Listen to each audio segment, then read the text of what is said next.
खाने के बाद तहजीब के कमरे में नशिस्त हुई। तहजीब ने जो प्रोग्राम तरतीब दिया था उसकी तफसील बयान करते हुए उसने कहा, नंबर 1 क्राइम इंटरनेशनल इस सिलसिले में सबसे मौजू अखबार है क्योंकि वो 3 मुल्कों से शाया होता है। पीकान न्यूज एजेंसी वालों का कहना है कि तीनों मुल्कों से शाया होने वाले इस अखबार के मज़ामीन यकसां होते हैं सिवाय इजाफी मुल्की खबरों के। टेलीप्रिंटर इस सिलसिले में राब्ता रखते हैं। मैंने पूछा, ये बात तुम्हें कैसे मालूम हुई? बोली, पीकान न्यूज एजेंसी से। मैंने उसे फोन किया था। नंबर 2, इस सारी कार्रवाई के लिए 7 दिन मखसूस किए जाएंगे। नंबर 3, सबसे पहले अखबार के मालिकान और बोर्ड ऑफ मेंबर्स के बारे में मालूमात हासिल की जाएंगी। उसके बाद सबसे मौसर शख्सियत को मुंतखब किया जाएगा जो अखबार की पॉलिसी मुरतब करती है। प्रेस वगैरह के बारे में मालूमात भी अहम है। नंबर 4, अखबार की तरतीब जहन में रख कर उसके मुताबिक उसकी कंपोजिंग तैयार की जाएगी ताकि इस काम के लिए अखबार के मुलाजिमीन पर इन्हिसार न हो और ऐन वक्त पर कोई दिक्कत पेश ना आ सके और यही कंपोजिंग प्रिंट हो जाए। उसी की नकूल टेलीप्रिंटर पर फ्रांस और बरतानिया को फराहम कर दी जाए। मैंने पुरख्याल अंदाज में कहा, 7 दिन इस काम के लिए बहुत कम है और ये भी हकीकत है कि इससे ज्यादा वक्त हमारे पास नहीं। काम करने वाले हम 2 अफराद हैं और काम की नौयत महीनों पर मुहित है। मुजव्विज़ा लोगों की तलाश और मौसर तरीन शख्सियत पर तसल्लुत, ये सब कैसे मुमकिन है? तहजीब ने कहा, तुम्हारे जहन में कोई और तजवीज़ है अली? मैंने कहा, हाँ, इससे थोड़ी सी मुख्तलिफ। बोली, क्या? मैंने कहा, क्राइम इंटरनेशनल से मैं मुत्तफिक हूँ। हमें इस सिलसिले में सिर्फ एक प्रेस दरकार होगा जिसमें क्राइम इंटरनेशनल की प्रिंटिंग हो सके। ये मालूमात हासिल की जाएंगी कि ये अखबार कौन कौन सी एयरलाइंस से कहाँ कहाँ रवाना किया जाता है। हमें इसके पूरे लेआउट के साथ उसकी नकल तैयार करना होगी, उसकी तादाद अशात मालूम करना होगी और उसी तादाद में उसे छपवा कर तैयार करना होगा। उसके बाद जनरल ऑपरेशन ये होगा कि एयरलाइंस में असल अखबार की जगह ये अखबार पहुंचाया जाए। हॉकर्स और न्यूज एजेंसियां भी उसके बंडल हासिल करें। तहजीब ने गर्दन हिलाते हुए कहा, बेशक ये प्रोग्राम पहले प्रोग्राम से मुख्तलिफ है, लेकिन सवाल वही पैदा होता है, क्या हम दोनों ये सब कुछ कर सकते हैं? अगर वक्त से पहले ये साजिश तश्तज़बाम हो गई तो कुछ नहीं हो सकेगा। मैंने फैसला कुन लहजे में कहा, जोशू से इस सिलसिले में मुलाकात करना होगी। तहजीब गर्दन हिलाने लगी। मिस्टर जोशू को हमने पहले से इस मुलाकात से आगाह नहीं किया था, लेकिन उनसे मिलने के लिए खासा तवील रास्ता मुंतखब किया गया। हम दोनों चीनी जोड़े की शक्ल में एयरपोर्ट पहुंचे। मुख्तसर सूटकेस और सफरी बैग हमारे साथ थे। वहां से टैक्सी करके चाइना टाउन चल पड़े और फिर मिस्टर जोशू के मेहमानों की हैसियत से उनके पास पहुंच गए। मिस्टर जोशू को गुमान भी नहीं था कि ये हम हैं और जब हमने इंकिशाफ किया तो वो हैरत से उछल पड़े। बोले, वेरी गुड, ये मेकअप किसने किया? मैंने कहा, हमने खुद। बोले, बहुत मंच चुके हो तुम दोनों। वैसे कैंटीन विला से तुम लोग इस मेकअप में नहीं निकले। मैंने कहा, नहीं, इसके लिए हमने दूसरी जगह मुंतखब की थी। जोशू बोला, मेरे आदमी धोखा खा गए, इसलिए मुझे यकीन है कि दूसरे भी तुमसे वाकिफ नहीं हो सके होंगे। मैंने कहा, आपके लिए एक और सरदर्दी लाए हैं मिस्टर जोशू। मिस्टर जोशू ने कहा, यह कहकर तुम मुझे अफसरदा कर देते हो और मैं सोचता हूं कि जरूर मैं तुम्हें अपने प्यार का यकीन दिलाने में नाकाम रहा हूं। मैंने शर्मिंदगी से कहा, सॉरी मिस्टर जोशू, आपके हाथों तो मेरी तामीर हुई है, आइंदा आपको शिकायत नहीं होगी। जोशू ने पूछा, क्या है वो सरदर्दी? मैंने उन्हें पूरी तफसील से आगाह कर दिया। तमाम तफसील सुनने के बाद उन्होंने कहा, मुझे तुम पर फख्र है अली। इतनी शानदार कारकर्दगी के हामिल के लिए तो कोई भी सब कुछ करने पर आमादा हो सकता है, खा कितने ही खतरात क्यों न मोल लेना पड़े। मैं खुद भी तुम्हारी तन्हाई बुरी तरह महसूस करता हूँ। अगर तुम डेबू हार्बो से राब्ता कायम कर लो तो तुम्हें बेहतरीन तरबियत याफ्ता अफराद का एक गिरोह मिल जाएगा जिनके वसाइल बेपनाह हैं। फिर तुम्हें शायद न सिर्फ अमरीका बल्कि दूसरे बहुत से ममालिक में भी बड़ी आसानियां मिल सकेंगी। मैंने कहा, इस काम की तकमील के बाद मेरे जहन में दूसरा प्रोग्राम यही है। वो बोले, ठीक है, इस सिलसिले में तुम्हारी पूरी मदद की जाएगी। मेरे मेहमानों की हैसियत से आए हो तो अब मेरे साथ ही क़याम करो। तुम इस दौरान बहुत मेहनत कर चुके हो, 8 यहूदी रहनुमाओं का कत्ल और फिर ये सब कुछ। मैं इनाम के तौर पर तुम्हारी ये जिम्मेदारी खुद पूरी करूंगा। मैंने कहा, हम दोनों की तजावीज़ में से कौन सी तजवीज़ मौसर है मिस्टर जोशू? वो बोला, दोनों शानदार हैं। एक तवीलुल अमल है, दूसरी मुख्तसर। यहाँ छपने वाले अखबारात कहाँ कहाँ जाते हैं उसके बारे में कुछ नहीं मालूम, ताहम उन्हें न सिर्फ फ्रांस बरतानिया बल्कि मशरिक वस्ता में भी भेजने का इंतजाम कर लिया जाएगा। मैंने मिस्टर जोशू को देखते हुए कहा, तो फिर आपके ख्याल में हमारा दूसरा मंसूबा ज्यादा मौसर है? वो बोला, हाँ यकीनन, इसमें हमें आसानियां फराहम हो सकती हैं, सिवाय इसके कि हमें निहायत मोहतात अंदाज में चंद पॉइंट मुंतखब करने होंगे और वहां अपनी कारकर्दगी शानदार रखना होगी। मैं तुम्हारा मौक़िफ़ अच्छी तरह समझ चुका हूँ, ये अंदाज़ा लगा चुका हूँ कि तुम क्या चाहते हो। बेहतर ये होगा कि इस मुख्तसर वक्त को पूरी तरह इस्तेमाल करने के लिए तुम फौरन इन मज़ामीन की तैयारी शुरू कर दो। बाकी तमाम कामों के सिलसिले में मैं तुम्हें स्वान मैग्नो से मिला दूंगा। स्वान मैग्नो कोरिया का बाशिंदा है, मेरा मुतक़िद है और बहुत ही मोहब्बत करने वाला इंसान। उसके पास बहुत बड़ा प्रेस है जिस पर वो कमर्शियल काम करता है। इन तमाम तैयारियों की जिम्मेदारी उसे सौंप दी जाएगी। मैंने कहा, बहुत शुक्रिया मिस्टर जोशू, हम आपकी हिदायत के मुताबिक फौरी तौर पर अपने काम का आगाज किए देते हैं। मिस्टर जोशू ने हमें एक पुरसुकून रिहाइश गाह फराहम कर दी, जहां लिखने की मेजें और दीगर जरूरियात के लिए दूसरा तमाम सामान फौरी तौर पर मुहैया कर दिया गया और उसी दिन हम अपने काम में मसरूफ हो गए। तहज़ीब मैल्कम एक्स ने कभी मुझे मायूस नहीं किया था। जिंदगी के हर शोबे में वो अपने अंदर इनफिरादियत रखती थी। चुनांचे उसने क्राइम इंटरनेशनल के बहुत से पर्चे सामने रखने के बाद उनके मुताबिक मज़ामीन की तैयारी शुरू कर दी। बहुत ही खूबसूरती से उसने पहला सफ़ा तरतीब दिया था, जिसमें चंद दिलचस्प खबरों के साथ साथ 8 यहूदी रहनुमाओं के कत्ल की तफसील, ऑलिव हार्वर्ड के और मेरे दरमियान होने वाली तवील जद्दोजहद का खुलासा, मेरी यहाँ आमद की वजह और उसके बाद मेरी कारकर्दगी, ये सब कुछ उसने इंतहाई खूबसूरत पैराए में लिखा था। और उसके बाद ब्लैक प्लान को मंजर-ए-आम पर लाई थी। ब्लैक प्लान के सिलसिले में उसने तमाम तफसीलात दर्ज करते हुए लिखा था कि सहूनियों को अगर अमरीकी इमदाद हासिल न होती तो यकीनन अरबों के सीनों पर फलस्तीनियों का फोड़ा न पैदा होता। बरतानिया और दूसरे ममालिक के बारे में भी उसने बहुत ही वजाहत से तफसीलात लिखी थी। और फिर लिखा था, हम जानते हैं हुकूमत अमरीका इसराइल की पुश्तपनाह है, लेकिन हम ये भी जानते हैं कि उसकी पॉलिसी कतई तौर पर किसी एक मुल्क या किसी एक कौम के खिलाफ नहीं। हाँ, अमरीकी यहूदियों का तसल्लुत उसकी अपनी पॉलिसियों पर असरअंदाज होता रहता है। क्या CIA में ऑलिव हार्वर्ड को इसीलिए जगह दी गई थी कि वो हुकूमत के मफादात को नज़रअंदाज करके सिर्फ सहूनियत के लिए काम करे? अगर ऐसा नहीं तो जाहिर है उसे ये सब कुछ हुकूमत के शानों पर सवार होकर नहीं करना चाहिए था और ना ही उसे इसका मौका फराहम किया जाना चाहिए था। उसके बाद दूसरे सफ़े पर ब्लैक प्लान की तमाम दस्तावेजात निहायत तरतीब से कंपोज की गई थी और उनमें एक एक चीज़ की वजाहत कर दी गई थी। तहज़ीब मैल्कम एक्स ने यह भी लिखा था कि यह मंसूबा खुफिया तौर पर भी बैरूत पहुंचाया जा सकता था, लेकिन बेहतर यही समझा गया कि बात सिर्फ तंजीम आज़ादी फ़लस्तीन के खुफिया रिकॉर्ड में न रहे या फिर कुछ ममालिक के जरिए ये सब कुछ सिर्फ एहतजाजी शक्ल में सामने न आए, बल्कि इसकी हकीकत से वो गैर कौमें भी वाकिफ हो जाएं जो अभी तक बाज़ मामलात में गुमगू का शिकार हैं। उन्हें इस मंसूबे की तमाम तफसीलात बताने का मकसद यही है कि वो इसराइली जारहियत को अच्छी तरह महसूस करें। बाद में क्राइम इंटरनेशनल से माजरत की गई थी कि उसका सहारा हासिल किया गया। ये भी एतराफ़ किया गया था कि अखबार का इन तमाम मामलात से कोई ताल्लुक नहीं है। ये तो सिर्फ एक ऐसे सरफिरे गिरोह का कारनामा है जो अमरीकी यहूदियों की साजिशों को तश्तज़बाम करने का बीड़ा उठाए हुए है और जो ऑलिव हार्वर्ड की तमाम स्याह हरकतें मंजर-ए-आम पर लाना चाहता है। तंजीम आज़ादी फ़लस्तीन से मुतल्लिक और दूसरी खबरें भी तहज़ीब ने इन सफ़हात में शामिल की थीं और क्राइम इंटरनेशनल को एक अजीब-व-गरीब चीज़ बना दिया था। कोरिया के बाशिंदे स्वान मैग्नो ने भरपूर ताउन किया और ये तमाम चीज़ें हमसे हासिल करके उन्हें अशात के लिए ले गया। चौथे दिन हमें इसका प्रूफ दिखाया गया और हमारी आंखें मुसर्रत से चमक उठी। कोई भी ये बात नहीं कह सका था कि ये अखबार क्राइम इंटरनेशनल नहीं है, लेकिन जो कुछ हमने उसमें लिखा था उसे इंतहाई शानदार पैमाने पर तरतीब दे दिया गया था। उसी रात मिस्टर जोशू ने प्रूफ देखते हुए कहा, कल तक तमाम अखबार हमारे पास आ जाएगा। मैंने बहुत से अफराद को इस काम पर लगा दिया है। दिलचस्प बात यह है कि इसमें हमारे साथी सिर्फ एक काम कर रहे हैं, अखबार के उस दफ्तर पर कंट्रोल जहां से ये अखबार आखिरी शक्ल में मुरतब होकर निकलता है। बाहर काम करने वाले वही तमाम लोग हैं जो अखबार को मुख्तलिफ जगहों पर पहुंचाने के लिए अपनी खिदमात अंजाम देते हैं। इन तमाम ममालिक की और शहरों की तफसील भी हासिल कर ली गई है।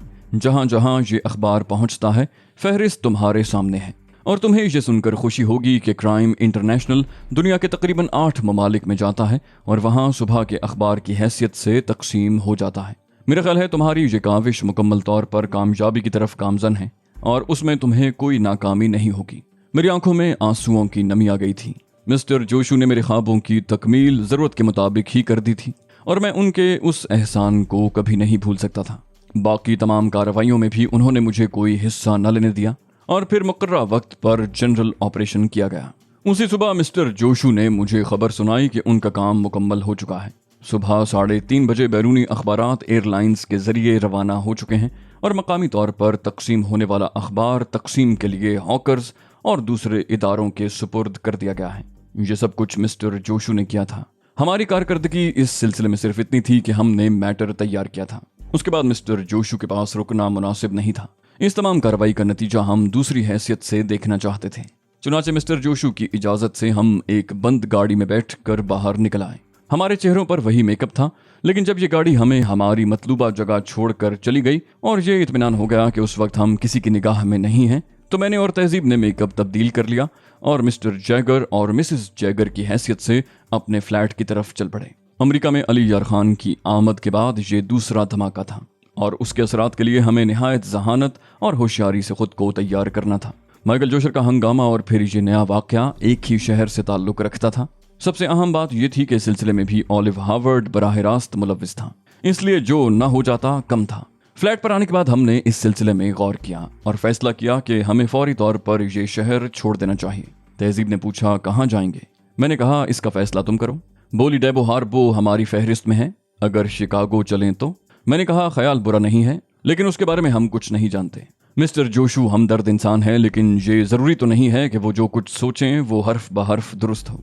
इसके इम्कानात भी हो सकते हैं कि जिस शख्स को हम इस्तेमाल करना चाहें वो CIA का आदमी निकले। तुम CIA के बारे में जानती हो, लातादाद गैर मुतल्लिक आदमी उसके नुमाइंदे होते हैं और खुफिया तौर पर उसके लिए काम करते हैं। हम किसी चूहेदान में नहीं फंसना चाहते। डेबो हार्बो हमारे मकसद में हमारा आलाकार बन सकता है, लेकिन हम उस पर इन्हिसार नहीं करेंगे। ये दूसरी बात है कि बाद में हम उसे अपने साथ शरीक कर लें। तहजीब ने इत्तेफाक किया। बोली, माकूल बात है। मैंने कहा, चुनाचे शिकागो जाना मुनासिब नहीं है, बेहतर यह है कि किसी और जगह चलें। मकसद तो बस ये जगह छोड़ना है और किसी ऐसी जगह को अपना नया ठिकाना बनाना है जहां से हम हालात पर निगाह भी रख सकें और फिलहाल किसी हंगामे से महफूज रहें। गौर ख्वास करके हमने नक्शों की मदद से एक जगह मुंतखब कर ली। ये एक छोटा सा कस्बा डेजी ग्राफ्टन था, जो सैन फ्रांसिस्को से ज्यादा दूर नहीं था। शहर से उसका मुकम्मल राब्ता था और हम किसी भी वक्त सैन फ्रांसिस्को में दाखिल हो सकते थे। गोया हमारा यहाँ से राब्ता भी मुनक़ते न होता और हम शुकूक की हद से भी निकल जाते।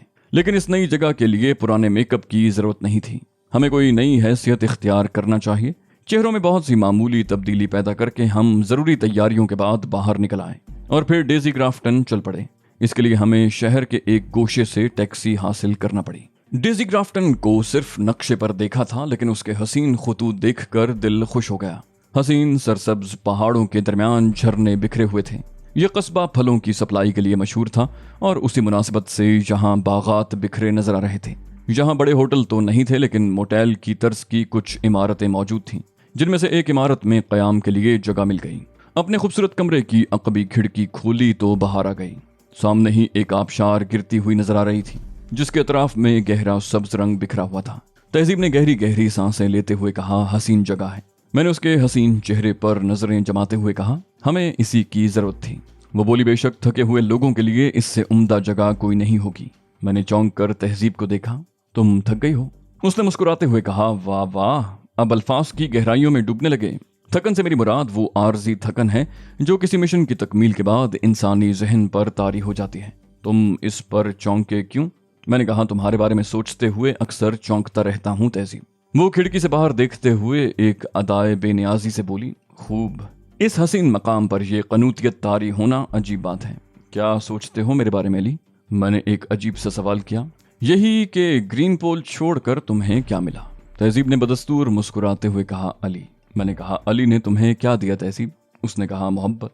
मैंने कहा, उसके साथ ही वही हंगामे, वही जिंदगी जो तुम ग्रीन पोल में रहकर गुजारती थी, वही मुहिम जोई, वही दुश्मन जिनसे बचने के लिए दरबदर की ठोकरें खानी पड़ती हैं। तहजीब चौंक कर मुझे देखने लगी। चंद लम्हे इसी तरह घूरती रही, फिर कहकहा लगाकर हंस पड़ी। मैं सवालिया निगाहों से उसे देख रहा था। तब उसने कहा, मिस्टर अली, ये लहजा और ये अंदाज मुझे बेहद मजे का खेज लगता है। किसी ऐसी शख्स से जिसकी आंखें आग बरसाती हों, जिसका चेहरा देखकर कलेजे दहल जाते हों, जिसके दुश्मन हसरत भरे अंदाज में ये सोचते हों कि काश वो किसी तरह उस पर काबू पाने में कामयाब हो जाएं। उसकी ये बातें सुनकर वाकई हंसी आती है। मैं आपको इन एहसासात का शिकार नहीं देखना चाहती मिस्टर अली। आप मेरे बारे में सोच रहे हैं ना कि ग्रीन पोल से हटकर मुझे क्या मिला, तो सुनिए, मेरे एहसासात मुख्तलिफ हैं। मैं समझती हूँ कि ये मेरी नई जिंदगी है। ग्रीन पोल में आने के बारे में आपको मैं तफसीलात बता चुकी हूँ, बार बार उसका तस्करा करना मुनासिब नहीं। ग्रीन पोल को छोड़ा तो आपसे मंसूब हो गई और ग्रीन पोल को भूल गई। अब हालात जिस तरह के पेश आए उसमें हालात का कसूर है, मेरा या आपका नहीं। यहाँ मैं ये समझती हूँ कि ये मेरी जिंदगी के साथी की जिम्मेदारियां हैं जिन्हें पूरा करना लाजमी है। अगर तुम किसी दफ्तर में क्लर्क होते, किसी फर्म में अफसर लगे होते या कोई सरकारी मुलाजिम होते तो क्या मेरी जिंदगी तुम्हारे मामूलात के मुताबिक न होती? जवाब दो अली, ये तुम्हारा मिशन है। हाँ, मेरे जहन के किसी गोशे में ये तसव्वुर कभी नहीं उभरता कि मैं मुसलसल इन्हीं हालात में घिरी हुई हूँ। और फिर शायद एक बात का तुम यकीन न करो कि मैं घरेलू जिंदगी सुकून से नहीं गुजार सकती थी। माफ करना अली, तुमने इस किस्म की बात कही तो मैं भी जरा साफ गोई से काम ले रही हूँ। तुम मुझसे शादी कर लेते, एक घर देते मुझे, कोई कारोबार करते या कुछ और सिलसिला होता तुम्हारा। मैं एक घरेलू औरत की तरह घर की सफाई झाड़ पोंछ नहीं कर सकती थी। मुझे अपनी जिंदगी में एक तशनगी का सा एहसास होता रहता। मैं तो बोर हो जाती अली इस जिंदगी से। अब हम एक कश्ती के मुसाफिर हैं, हम दोनों को मिलजुल कर वही सब करना है जो हमारी जरूरत है। तुम यकीन करो, मेरे लिए इस जिंदगी में एक कशिश है और मैं इससे जरा भी बददिल नहीं। मैंने कहा, शुक्रिया तहजीब, तुमने एक बड़ा बोझ उतार दिया मेरे जहन से, ये कहकर कि ये जिंदगी तुम्हारे लिए पसंदीदा है। तहजीब बोली, हाँ अली, अपना मिशन पूरा कर लें, उस वक्त तक शायद हम बूढ़े हो जाएं, और बूढ़े होने के बाद सुकून की जिंदगी गुजारने में जो लुत्फ है इस उम्र में नहीं। सोचो तो सही, कुछ करने के लिए यही तो वक्त है हमारे पास, तहजीब ने कहा और हंसने लगी। मैं भी मुस्कुरा कर खामोश हो गया। बस ऐसे ही जहन पर कुछ कहूलत सी तारी हो गई थी और मैं उसी अंदाज में सोचने लगा। डेजी ग्राफ्टन वाकई हसीन जगह थी। होटल में ही मुकीम रहते तब भी हसीन मनाजिर हमारी निगाहों के सामने बिखरे रहते, लेकिन हमने पूरे कस्बे की सैर कर डाली। अतराफ में सब्जियों के खेत बिखरे हुए थे और यहाँ से सब्जियों की बड़ी तिजारत होती थी। बहुत से डेयरी फार्म भी थे जहाँ से दूध वगैरह सप्लाई होता था। फल भी सुबह सुबह ट्रकों पर सैन फ्रांसिस्को और दूसरी जगहों पर जाते थे। जरूरत की हर चीज कस्बे में दस्तयाब हो जाती और यहाँ की जिंदगी को एक हसीन जिंदगी कहा जा सकता था। पुरसुकून रात गुजारने के बाद हम सुबह ही सुबह उन सब्जाजारों की सैर को निकल पड़े। अतराफ में घूमते हुए बाजार में पहुंचे और फिर यहाँ जो सबसे पहली चीज हमने खरीदी वो सुबह के अखबारात थे जो एक स्टॉल से दस्तयाब हो गए थे। सुर्खियां देखकर ही हमारी आंखें मुसरत से चमकने लगी। क्राइम इंटरनेशनल ज़ेर बहस था। ये तमाम अखबारात खरीदने के बाद हमारा बाजार में रुकना किसी तौर मुनासिब नहीं था। चुनांचे अपने होटल में वापस आ गए और अखबारात फैलाकर बैठ गए। मकामी अखबारात ने क्राइम इंटरनेशनल केस को जबरदस्त अहमियत दी थी। उसके बारे में दिलचस्प तफसीलात लिखी गई थी। क्राइम इंटरनेशनल वालों ने बताया था कि ये तमाम कार्रवाई निहायत मुनज़्ज़म पैमाने पर हुई है और क्राइम इंटरनेशनल का असल पर्चा रोककर ये दूसरा पर्चा जो उन्होंने नहीं छापा मार्केट में लाया गया है। लेकिन उसके साथ ही अखबारात ने वो हक़ाइक़ भी लिखे थे जो हकीकत पर मबनी थे। वो अखबारात जो सरकारी फेवर करते थे दबे दबे लहजे में बोले थे, लेकिन वो जो मुखालिफ पार्टियों के अखबारात थे खुलकर अपनी राय का इजहार कर रहे थे। उन्होंने इसराइली मंसूबों में अमरीकी शमूलियत का जिक्र निहायत सख्त अल्फाज में किया था और बड़ी नुक्ताचीनियां की थीं कि अमरीका इसराइल के हाथ में खेल रहा है, हालांकि ये उस जैसे पुरवकार मुल्क के लिए मुनासिब नहीं है। अमरीकी पॉलिसियां भी कुछ अखबारात ने फ्लैश की थीं जिनमें इसराइलियों की सिर्फ इस कदर हिमायत थी कि अमरीका उसे सपोर्ट करता रहे। बाकी मामलात को यहूदी साजिश करार दिया गया था और वो दिलचस्प खबर जिसकी हमें बड़ी शिद्दत से तलाश थी बिलाखिर हमें मिल गई। ऑलिव हावर्ड, जिसके बारे में बड़े नफरत भरे अंदाज में लिखा गया था कि वो अपने ओहदे के इख्तियारात से नाजायज फायदा उठाकर बहुत सौ के लिए अजाब बन गया है। अमरीकी CIA के उस यहूदी नस्ल अफसर आला को बरतरफ करने के बेशतर मुतालबे किए गए थे और बाज़ अखबारात ने तो यहाँ तक लिखा था कि हुकूमत अमरीका को बदनाम करने वाले इस शख्स को गिरफ्तार करके इसे सजा दी जाए, क्योंकि मुल्की मामलात में कभी नस्ली मफादात या ज़ाती मफादात की गुंजाइश नहीं होती। तमाम खबरें इतनी फरहत बख्श थीं कि हम कैफो सुरूर में डूब गए। ब्लैक प्लान के बारे में ज़बरदस्त नुक्ताचीनियां की गई थीं और उसकी धज्जियां उड़ाकर रख दी गई थीं। कुछ अखबारात जो फ़लस्तीनी मफादात के हामी थे अपनी तहरीरों में काबिल एतराज़ हद तक आगे बढ़ गए थे। तहजीब ने मसरूर निगाहों से मुझे देखा और कहने लगी, अली, अगर ब्लैक प्लान के बारे में हम बैरूत को इत्तलात फराहम कर देते और ये कागजात वहां तक पहुंचा देते तो क्या हमें इतने उम्दा नताइज हासिल हो सकते? मेरा ख्याल है ये बात सिर्फ तंजीम आज़ादी फ़लस्तीन तक महदूद रहती और वो लोग अपना दिफा करते, लेकिन ये तरीक़ाकार। मैंने कहा, हाँ तहजीब, मेरी तवक्को से कहीं ज्यादा कामयाबी हासिल हुई है। ये देखो, माइकल जोशर और उन 8 इसराइली रहनुमाओं के बारे में भी लिखा गया है जिनकी मौत का जिम्मेदार मुझे नहीं ऑलिव हावर्ड को करार दिया गया है। तहजीब ने एक छोटी सी खबर मुझे दिखाते हुए कहा, और ये पैगाम तुम्हारे लिए है अली।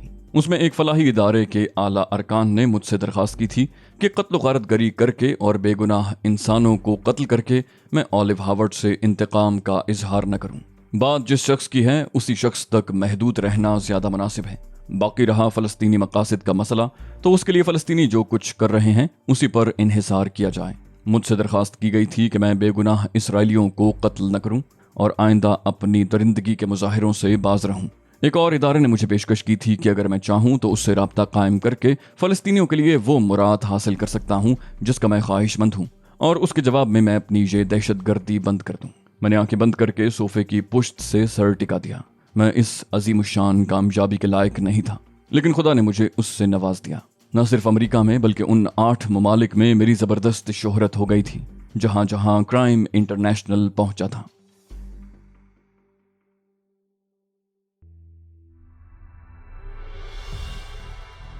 तो दोस्तों, ये थी हमारी आज की एपिसोड। उम्मीद करते हैं आपको हमारी कहानी पसंद आई होगी।